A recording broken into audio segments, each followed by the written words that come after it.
Bien amigos, son las 2 de la tarde con 20 minutos, estamos aquí en Central de Informaciones y vamos a recibir, los tenemos ya aquí en los estudios y le agradecemos por supuesto por aceptar la invitación al doctor José Luis Lecaros, presidente del Poder Judicial, quien obviamente ha sido cuestionado en los últimos días por dos hechos. Primero, llamadas a César Inostroza, quien actualmente está en España a la espera de una decisión final sobre su extradición, y también a otros integrantes de la red conocida como los Cuellos Blancos del Puerto, y además llamadas, y eso se ha conocido el día de hoy, con el empresario Salvador Ricci. Estamos en una transmisión para la multiplataforma de RPP Noticias en radio, televisión e internet.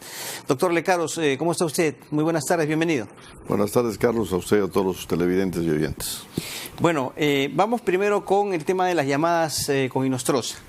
Y usted dijo en una entrevista aquí en RPP con Patricia del Río, debe recordarlo, tengo la fecha, 7 de agosto del año pasado, que no tenía comunicaciones con César Inostroza, que no se iban a conocer audios, que no había llamadas. Sin embargo, doctor Lecaros, la realidad es otra, como que lo desmiente.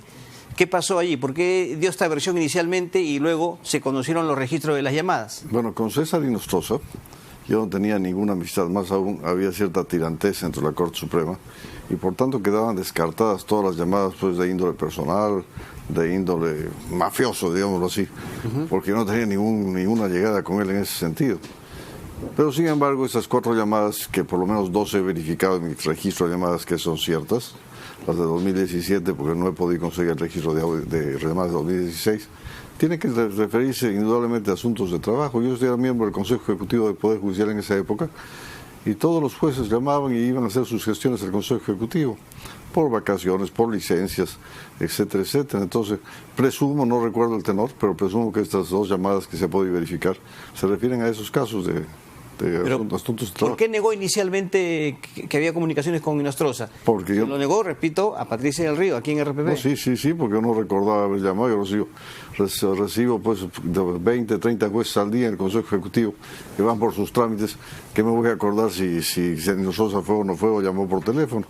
El asunto es que, como repito, cualquier llamada con Inostroza tiene que referirse a un asunto de trámite del Consejo Ejecutivo, porque llamadas de índole personal con él para tratar asuntos que no tengan nada que ver con la labor del Consejo Ejecutivo no tenía por qué existir, porque yo no tenía vínculo alguno con él. Hay quienes han dicho que usted no se ha mostrado transparente en este tema. No, yo todo el momento me he mostrado transparente. Al negar y luego aceptar. Pero obviamente no puedo pues, decir lo que no recuerdo. ¿No? Si me preguntan, usted me pregunta ahorita, señor, usted habló con el doctor Vicente Walde en el año 2017. Yo te voy a decir no, porque no recuerdo haber hablado con él ninguna vez, no tenía mayor amistad con el doctor Walde. ¿No? Ahora, si Walde pues, un día fue al Consejo Ejecutivo a hacer un trámite, no lo sé ni lo recuerdo. ¿No? Entonces, la transparencia consiste en que puedo asegurar, y ese fue el sentido, de que llamadas de índole personal con Inostroza para tratar asuntos personales o asuntos, como se dice, pues, truchos, eso sí definitivamente no existe. Entonces, ¿cuántas llamadas fueron en total? ¿4? Según el reporte, el registro 4, yo puedo verificar 2. ¿Ya? Las 2 del 2017 sí he verificado, porque son de la empresa Entel Perú, mi teléfono es de la empresa Entel Perú, el teléfono oficial. Del 15 de febrero de 2017 y sí, de junio. Y de 12 de junio del 2017. Esa la del 26 de enero del 2016, ¿no la recuerda? No la recuerdo ni he podido verificar. ¿Dos llamadas en ese mismo día? Así es, no la recuerdo ni he podido verificar en el registro de llamadas porque en esa época el Poder Judicial tenía la empresa Claro. Y obviamente Entel Perú, que se ha quedado el reporte, nos ha dicho que ellos no tienen ese reporte, ese registro. Y claro, nos ha dicho que necesita una orden judicial para dar el reporte. Entonces no he tenido acceso a mi reporte, pero no podría asegurar si son o no son ciertas. Pero de ser ciertas, tienen que referirse exclusivamente a un asunto del Consejo Ejecutivo. ¿No tuvo nunca usted amistad con César Inostroza? Jamás, tanto es así que yo he reiterado varias veces que gracias a mi intervención se impidió el juramento de César Inostroza como vocal supremo provisional en el 2005, y peor aún, hay un audio que está difundido por la República, donde el señor Inostroza, con el secretario general de la Corte Suprema de nombre Reisers, que en la época el señor Duverly Rodríguez, se vanagloriaban pues de haberme hecho una trastada y haberme engañado en una reunión en que se debatía la carga procesal de las salas penales y la posible desaparición de la sala de Inostroza, que yo pedí que se desactive la sala de Inostroza, ¿no? Y presentaron estadísticas falsas y con eso consiguieron que no se desactive. Y de eso se van a... ¿Era enemigo de Inostroza? No enemigo, pero... Porque dice usted que le hicieron una trastada. No, sí, claro, obviamente. Eso ya es cosa mayor, ¿eh? No enemigo, pero sí muy distante en la Corte Suprema. Ok, y hay quienes también lo han criticado a usted porque no debió integrar esta comisión especial de elección de los miembros de la Junta Nacional de Justicia con este antecedente, porque justamente la desactivación del Consejo de la Magistratura es a raíz de los audios de la corrupción y las negociaciones que hacían quienes fueron los miembros del desaparecido CNM. Bueno, yo he integrado esta comisión para nombrar a la Junta Nacional de Justicia, no porque a mí se me ha ocurrido, sino que es un mandato constitucional. La Constitución dice que el presidente del Poder Judicial tiene que integrar, quiera o no quiera, la comisión, y yo soy presidente del Poder Judicial, de modo que no había forma de negarme. Pero creo que si así fuese voluntario tampoco lo hubiera hecho, no me hubiera negado, porque yo estoy absolutamente convencido de que las conversaciones que he tenido con estos señores son absolutamente intrascendentes, nada que pueda relacionarse con esta supuesta mafia que dice que había en el Callao y el CNE. No, ok, pero es cierto, han sido, usted dice, conversaciones intrascendentes, pero César Inostroza también forma parte de esta denuncia, investigación, en el caso de los cuellos blancos y los actos de corrupción. Por un tema de transparencia, doctor, ¿no debió usted apartarse de esta comisión? Como digo, si hubiese querido hacerlo, no podía porque es por mandato constitucional. La comisión tiene que estar formada por 7 miembros y si yo me aparto quedaría con 6. ¿No? El defensor del pueblo también tenía llamadas con Inostroza, la comisión tendría que haber quedado con 5. ¿No? Se ha dicho que la presidenta del Tribunal Constitucional fue asesora de tesis de Inostroza, la comisión quedaría con 4. Y el propio Inostroza ha dicho que con Nelson Schack también tuvo conversaciones, eso lo he leído en el periódico de hoy día o de ayer, ¿no? La comisión tendría con 3, entonces no habría comisión ni habría junta. Ok, vamos ahora con el tema de las conversaciones con el empresario Salvador Ricci. Bueno, la información habla de 30 llamadas telefónicas a este empresario. ¿Es así, doctor Ricardo? ¿30 llamadas? Es absolutamente falso. En primer lugar, yo quiero aclarar una cosa. Ajá. Salvador Ricci es mi amigo desde el año 2008 aproximadamente. ¿Ya? Y no los voy a negar, yo a mis amigos no los niego, ¿no? Y es cierto que yo he tenido varias llamadas con él, porque entre amigos se llaman por teléfono para coordinar algunos eventos. Salvador Ricci, por ejemplo, su hijo es el dueño de La Chutana, ¿no? Ya. Y ahí había carreras de automóviles, de que yo soy aficionado. Y muchas veces me llamaba para avisarme que había carrera el domingo, etcétera, etcétera, y para ir, ¿no? Y muchos otros asuntos particulares. Ya. De modo que es absolutamente cierto que hay llamadas. Ahora, acá viene el asunto, el problema y la denuncia que yo quiero hacer. Yo he accedido a mi registro de llamadas con Ricci, porque obviamente no tengo en la memoria cuántas llamadas tuve con el señor Salvador Ricci. Ya. Y de las 30 llamadas que se me imputan, ¿no? Solo existen en realidad 14 que se vuelven 12. 14 que se vuelven 12. Así, ¿por qué? Porque 2 de ellas son de 1 segundo. Es decir, son llamadas no contestadas en que contesta la computadora. ¿No? Entonces son 12 llamadas entre amigos en el lapso de 4 meses. Creo que es normal que 2 amigos hablen 3 veces al mes. Bueno, acá hay un hecho también que hay que consultarle a usted. En este periodo de llamadas que usted y Ricci se hacen, septiembre y diciembre del 2016, hay 2 hechos importantes. Uno es que el 15 de noviembre del 2016 fue la elección de la presidencia del Jurado Nacional de Elecciones, a la que usted postuló, y que el 9 de diciembre se emitió el fallo de la jueza Rita Gastañaduy que obligaba al Estado a pagarle al empresario más de 14 millones de soles como indemnización por haber perdido las acciones del Hotel María Angola. ¿Usted conocía a la jueza Gastañaduy? No, hasta ahora no la conozco. ¿Respaldó al señor Ricci en esta situación, en este proceso judicial en el cual sale favorecido? Tampoco. Ricci alguna vez me comentó que tenía procesos, sin especificarme cuáles, ¿no? Pero jamás me pidió ayuda. Y eso lo ha declarado el propio Ricci en la Fiscalía, que como me conocía cómo era, nunca se atrevió a pedirme ayuda. Y por otro lado, aparece ahí unas llamadas del 12 de septiembre y también el diario dice que ese día fue la ¿Usted se comunicó 5 veces con Salvador Ricci ese día? No es cierto. 12 de septiembre del 2016. No es cierto, no fueron 5 veces, de acuerdo a mi reporte de llamadas. Ya. Fueron solamente 2 veces me parece que me comuniqué ese día. Acá tengo el reporte de llamadas, 3 llamadas. 3 llamadas de 36 segundos, 57 segundos y 19 segundos. Ya. Bueno, y según el propio periódico, porque no recuerdo la fecha, ese día fue la famosa cena con Inostroza, a ver, donde le iba a pedir yo... Eso es justamente lo que le quería preguntar. A ver, aclárenos esto. Ese día, efectivamente, usted, Inostroza y Richie se reunieron en el restaurante Al Asador, que es de propiedad justamente del señor Richie. No recuerdo si fue ese día, porque no tengo la fecha, pero sí, nos reunimos en esa época en el restaurante El Asador. ¿Los 3? Los 3 teníamos que reunir los 3 en teoría, y por eso fui yo, porque yo quería hablarle a Inostroza de mi candidatura al Jurado Nacional de Elecciones. ¿Y qué le quería decir a Inostroza sobre la candidatura? Quería presentarle mi propuesta y obviamente tratar de obtener su voto, porque en la Corte Suprema, cuando alguien postula un cargo, tiene que hablar uno por uno con los jueces supremos. ¿No? Como yo no tenía ninguna vinculación con Inostroza, y más aún estaba distanciado, Richie se ofreció a ser de intermediario y propiciar una cena para que podamos conversar. Pero yo llegué a la cena y Inostroza se había presentado con 6 invitados, que había invitado 6 personas, Inostroza.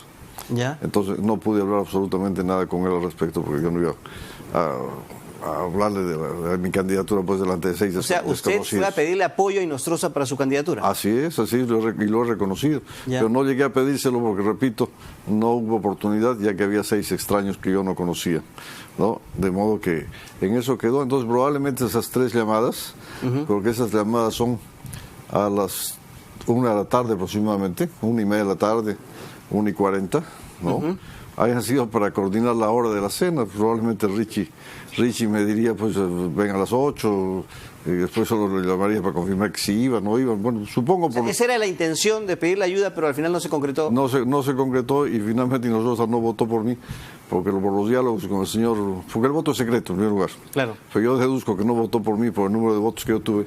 Y además con los diálogos que tiene Inostroza con el señor Ticona, que es el presidente que salió electo, ¿no? Se nota pues que había cierta cercanía entre ellos.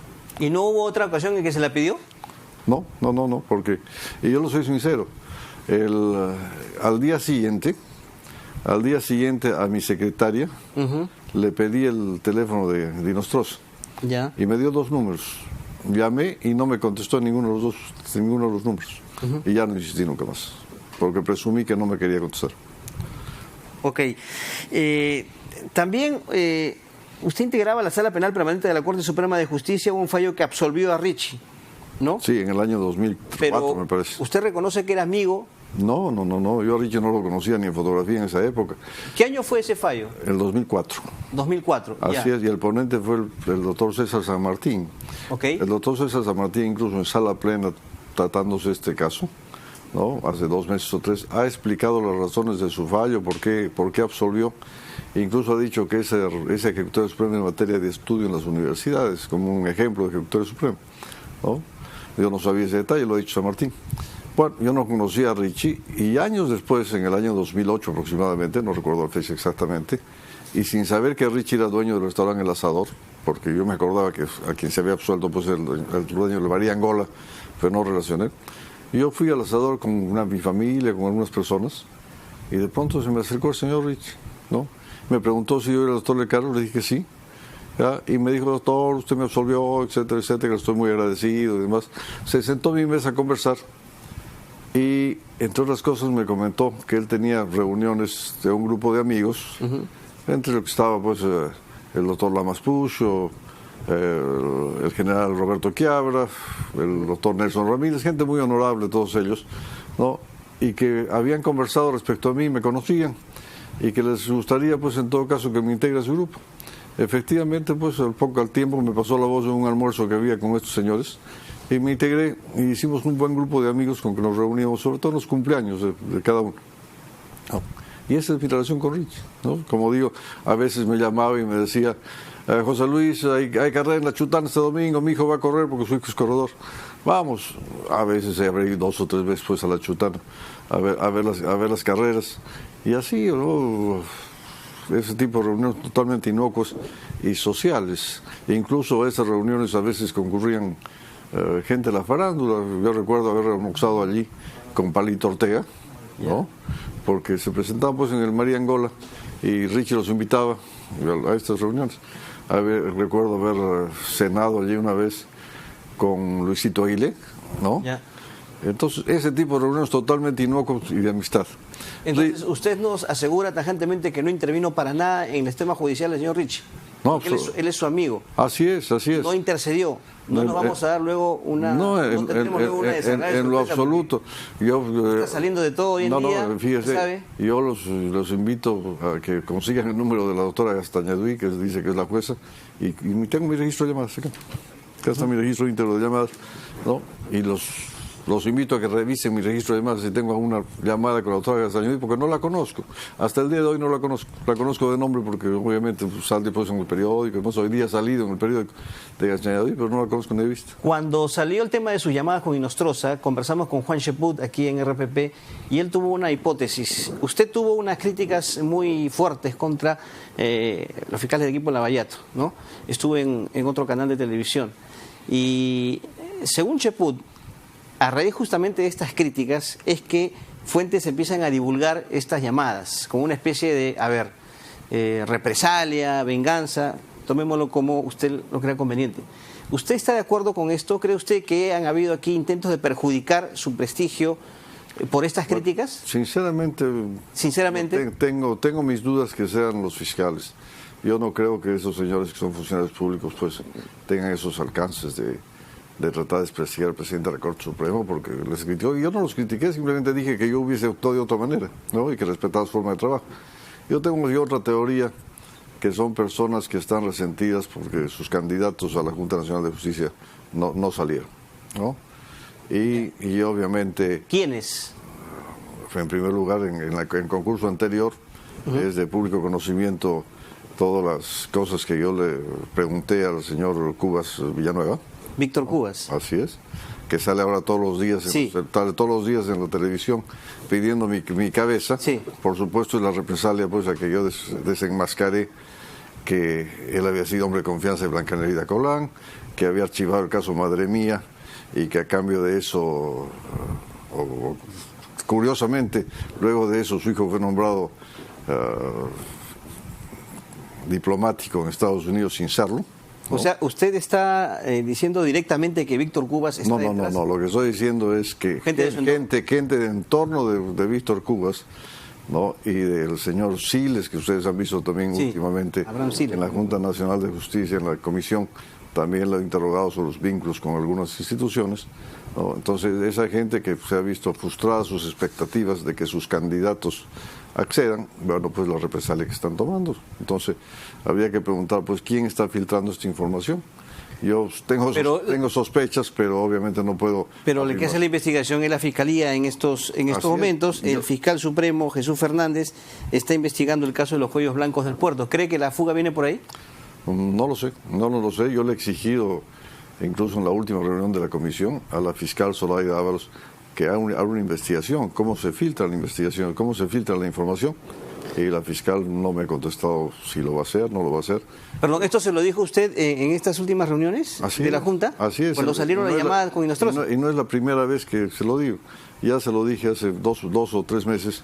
Bueno, no sé que ha tomado una acción, pero la última sesión que ha habido, o la penúltima, se lo he reiterado. Le he dicho, Zoraida, fíjate, están publicándose estas llamadas telefónicas, etcétera, etcétera, no solo mías, del defensor del pueblo. Entonces, ¿quién está filtrando la información? Porque el periodista, obviamente, la información que le llega la publica. El periodista no tiene la culpa, pero la culpa es de quién filtra la información. Esta información solo la maneja la Fiscalía y la Policía, nadie más. Entonces, de ahí viene la filtración. Tiene que investigarse, porque eso es delito. Filtrar esta información es delito. Ok. ¿Qué le respondió ella? Que lo iba a ver, etcétera, etcétera. Pues no hay una respuesta continua. ¿La vio con disponibilidad de investigar esto? ¿O no? ¿O fue una respuesta cumplidora? No, en realidad fue una conversación en medio de las entrevistas que estábamos haciendo, no se profundizó, pero ya me dijo que iba a ver el asunto. Pero uno se puede dar cuenta de la...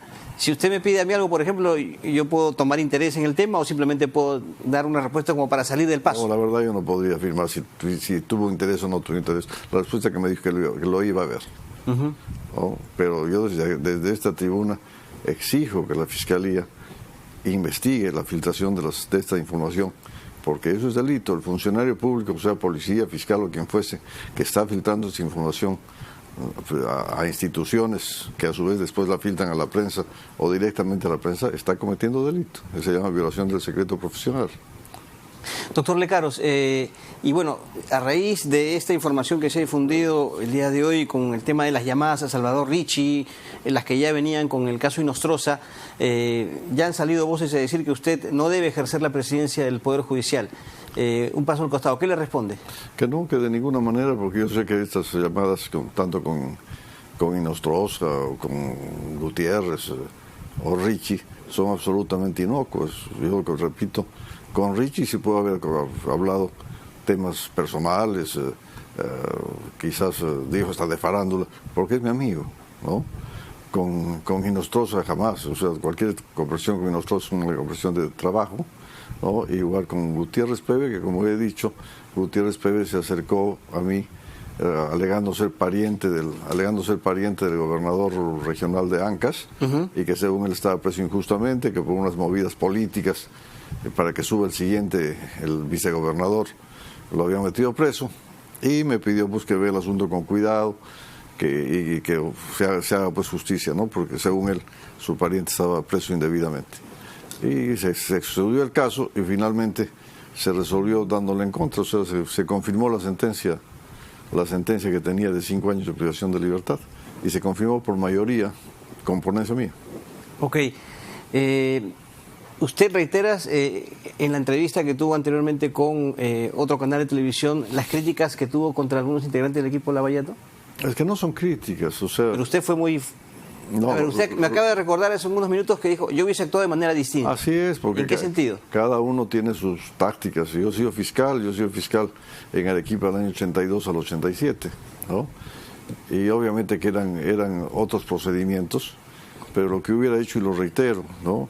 Primero les abrí investigación a los funcionarios de Odebrecht, ¿ya? Luego pedía su detención internacional, que no se iba a efectivizar porque obviamente están en el Brasil no los iban a detener, pero con eso no podían salir de Brasil. Si ponían un pie fuera de la frontera brasilera, el Interpol los detenía, les embargaba sus bienes o les incautaba sus bienes, o sus cuentas, etcétera, etcétera, ¿no? Y una vez que estuviesen en esa situación, recién le decía, venga, pues ahora venga a conversar para una colaboración eficaz.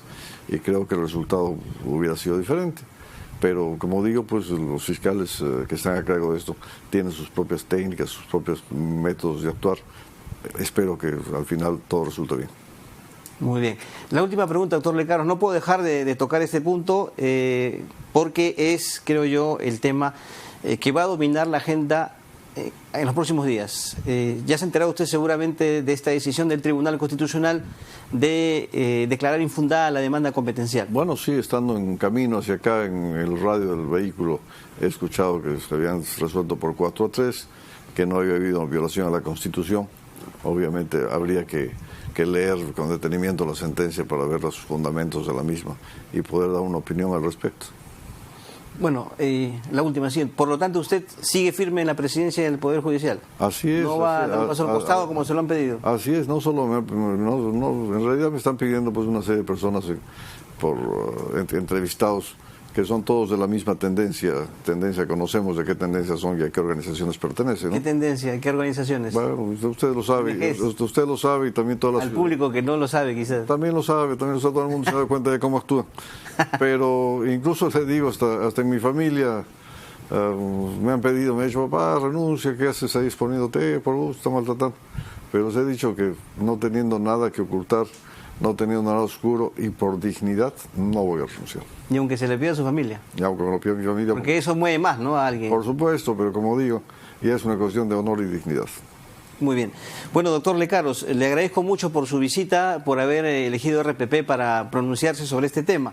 Y esperamos pues que esta oportunidad se repita pronto para hablar de seguro de otros temas vinculados ya básicamente con la labor y organización del Poder Judicial. Bueno, sí, efectivamente le agradezco también que me haya dado tribuna.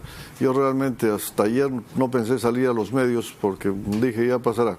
Es una pataleta de unos chicos malcriados que están tratando de molestar, pero veo que eso no es una pataleta, sino es una campaña y he preferido venir a su programa porque sé que el programa es un programa pues no solamente de prestigio, serio, sino sobre todo imparcial. Así es. Muchas gracias, doctor Lecaros, nuevamente. Gracias. Muy amable. Muy bien, hemos tenido el gusto de recibir al doctor José Luis Lecaros, presidente del Poder Judicial. Hacemos una pausa y continuamos con la Central de Informaciones.